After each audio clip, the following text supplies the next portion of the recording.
Hello, and welcome to the seventh episode of our Lakes Chat Summer Series. I'm Jennifer Caddick, Vice President of Communications and Engagement here at the Alliance for the Great Lakes.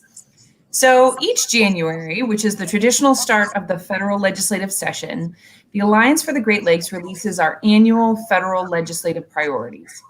This year, our number one ask for the then incoming Biden administration and Congress was to prioritize environmental justice. Here at the Alliance, we feel that the Great Lakes region has an opportunity to lead the way and showcase how environmental justice can be achieved. Our guest today on the show is Crystal M.C. Davis, the Alliance's Vice President for Policy and Strategic Engagement. In addition to leading much of the Alliance's water policy work, Crystal leads the Alliance's commitment to diverse engagement of Great Lakes communities. Welcome, Crystal. Thanks for joining us today. Thank you. Thanks for having me. So we always start off with a little bit of background. So tell us, what is environmental justice? Sure. So environmental justice is a reference to the fact that all people and communities, regardless of race or socioeconomics, should have a right to equal environmental protection under the law. And so our fight for environmental justice is our collective advocacy to address the disproportionate burden experienced by some communities by environmental issues and policy decisions. Got it. Okay. And so now over the past couple of weeks in our chats, our weekly chats here on Lakes Chats, we've covered a lot of issues like water infrastructure and harmful algal blooms in the Great Lakes. And I often hear from people like, how is environmental justice connected to all that? So can you give us some examples of how environmental justice shows up in these or other Great Lakes issues? Sure. I know that when I think of environmental justice, historically, I've always thought of toxic coal plants or illegal dumping and food insecurity issues. But more recently, we've started to hear more about environmental justice and water issues, especially here in the Great Lakes. Incidents like the Flint water crisis are being characterized as one of the most egregious environmental justice catastrophes of our time. And so aging water infrastructure and lead service lines have a deep connection to environmental justice issues. And that's really prevalent in the Great Lakes states. I know Illinois has the most lead service lines in the country. Ohio is right behind it in second place, and Michigan in third. So right here in our area. We know that on the local level, wealthier communities have access to funds to address their aging infrastructure and provide filters and access to education to address those issues. Economically challenged communities that have been disinvested in, redlined, and the subject of discrimination for years suffer the most. And that impact is felt in a number of different ways. It's felt financially and in their health and so many other ways.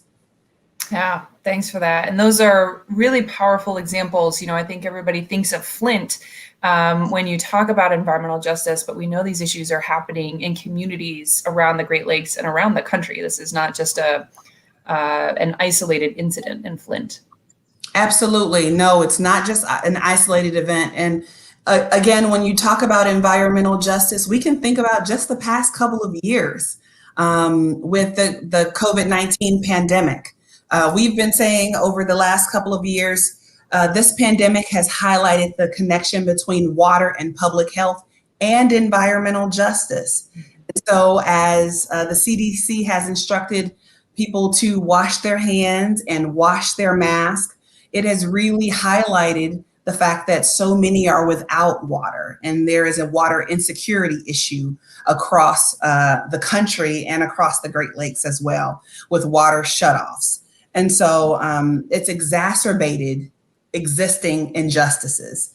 And the pandemic was not the equalizer. It really further exacerbated things that were existing. Yeah. So I mentioned earlier at the top of the show, the alliances call out to President Biden and Congress to prioritize environmental justice. Tell us a little bit about what that looks like in practice, either in legislation or in the work of federal agencies. And perhaps most importantly, have we seen any movement by either entity to take environmental justice really seriously? Yes, I think we are really encouraged by President Biden's leadership in at the federal level right now, moving on so many different things, having executive actions that have put forth just a movement, um, elevating these issues. What we'd like to see in real time are further commitments, actually putting more funding towards environmental justice initiatives. What we like to see at a macro level is an overhaul or a look at federal programs to make sure that we are applying an equity lens. One tangible example is a program that we know and love, the Great Lakes Restoration Initiative. And so the GLRI initiative. We love the program and have been a staunch supporter. But what we'd like to see is additional grants that go specifically to communities of color and indigenous communities and low-income communities to address disproportionate impacts of environmental harm. Yeah, that's a great example of how this shows up in the Great Lakes region. And I know my understanding is that President Biden has been talked and his team have talked a lot about environmental justice, and the U.S. EPA new-ish, I guess, U.S. EPA Administrator Michael Regan has also talked about this issue quite a bit. So it seems like there's a lot of interest from the highest levels of the administration to really tackle these issues. Yes, it's very encouraging. And now this is the time where, the rubber is actually meeting the road, and we're seeing these commitments play out in real time. So it's a good time. Yeah. So shift gears a little bit. One of the things that you and I have talked about a lot over the years is your report published a few years ago titled Shut Up and Listen, one of my favorite titles of a report. Tell us a little bit about that report, how it came about, and why there's a need for groups like the Alliance for the Great Lakes to do a lot more listening. Yeah, I love that title too. Step one, shut up and listen, because it really challenged us to stop sitting in a room trying to figure out how community needed us to respond, what their feelings were about certain water issues. We decided to just shut up and listen to community, and it was the most effective thing we could have done. It was the first step.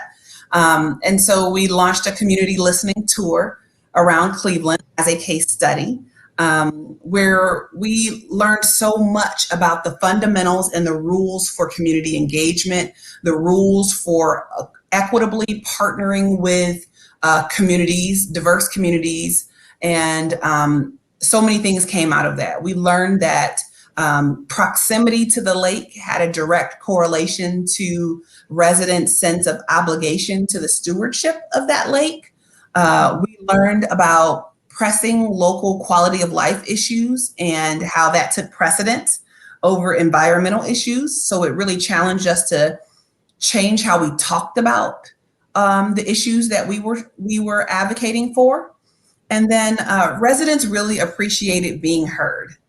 And that was something that meant so much, because it was something so simple. It was just sitting down and listening and then acting on what we heard. So I always say that's the report we didn't write, is that we acted on what we heard and adopted so many of the things that we heard into our platform of issues. And so tell me a little more about that, acting on what we heard, because I know that listening that you and your team did really shaped some of the Alliance's policy work. How has that kind of changed how the Alliance is approaching some of the issues we work on? Sure. So our drinking water body of work is really an outgrowth of what we heard. So we heard that water affordability, direct quote, water affordability is an immediate, we need your, what did they say? Deserves your immediate attention. And so that is what we did. Our drinking water work is an outgrowth of those things. And so it is lead service line replacement. It's water affordability. It's addressing aging infrastructure. We had to meet communities at their connection to the lake. And for some, and for thousands, it is at their faucet. And so we've met folks at their faucet, at their tap. And so we talk about those issues, we advocate for those issues, and we're able to really forge more authentic partnerships with so many more diverse communities. That's fantastic. Thanks, Crystal. And so now in Ohio specifically, you've now sort of shifted and led the development of a statewide environmental justice platform. What's in that? Why did you develop it? Tell us a little bit more about that project. Sure. I was super excited to bring together about 30 Black and Brown leaders statewide and it was virtually, to discuss priority environmental issues and develop a state-focused policy agenda around environmental justice issues. It was probably the most fun you can have on a Zoom. That quite frankly, I think we're all zoomed out, but it was probably the most fun you could have on a Zoom. It was an opportunity to network and meet other minority environmentalists that are leading the charge here in Ohio. But more importantly, it was an opportunity to craft an agenda that met the needs of communities of color and low-income communities in Ohio. And we talked about policy, we developed policy recommendations that covered land, air, energy, and water. But more importantly, it also made that it acknowledged the intersection with community wealth and workforce development and health and safety and education. And so often in the environmental realm, we talk about these issues in environment like they're in a vacuum, and we don't make the connection to so many other issues. And so we were able to talk about them and how the things that we do in the environment affect so many other parts of our life. And so we're really excited to have this policy agenda. Yeah, I think that's exciting. And I also think it's exciting that, to our knowledge, it's one of the first of its kind, right, in the state of Ohio, bringing together people across these disciplines to really combine efforts. So where does it go now? So we have the initiative, we have the platform that says, here's what we need. What happens next after all that? Yeah, so next steps is that we are planning to meet with the governor's administration and legislative leaders to talk about those policy recommendations and see if we can advance those, but then also do a lot of legislator education and executive agency education so that everyone is understanding how these things that they are debating every day at the State House are impacting everyday citizens. And then the most intentional part of it is making sure that community voice is amplified. We really believe that it's not our charge to speak on behalf of community. We want to make sure that we pass the mic to community who are fully empowered to speak for themselves. And so we want to make sure that community voice is amplified and that we can really advance policy recommendations that address the historic environmental harms that are happening throughout the state. For sure. Well, thanks so much, Crystal. It sounds like there is still a lot more work to be done, but you're paving some really great groundwork here in Ohio and around the Great Lakes region. So thanks so much for your work on that.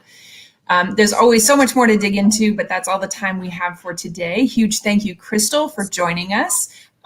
Big thanks to our colleague, Michelle Farley, who is behind the scenes. You don't see her, but she's helping to make all of this magic happen.